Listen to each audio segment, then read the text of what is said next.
Well, Jory, today is International Holocaust Remembrance Day. It's in honor of the day. Temple B'nai Israel in Tupelo held a special meeting with a guest speaker, Joseph Metz. Now, Metz is the grandson of Gilbert Metz, the only known Holocaust survivor from Mississippi who went through 2 concentration camps. Now, Metz says his message to the congregation is even more important in today's political and racial climates.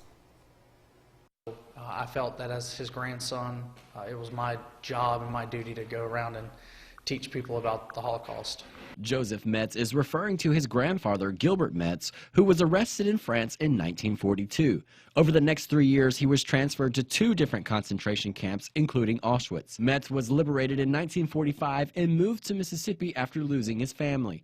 He passed away in 2007, and ever since then, his grandson, Joseph, has been spreading his grandfather's message. I think that individuals need to put aside their, quote, differences and realize that there's a lot more in common than different. And members of Temple B'nai Israel in Tupelo couldn't agree more. Hopefully it will help people to remember our past so that we don't repeat it.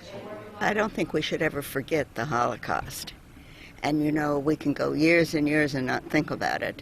And to have a grandson of someone who was in the Holocaust puts a different light on it. And I think that's why it's important. Should never forget.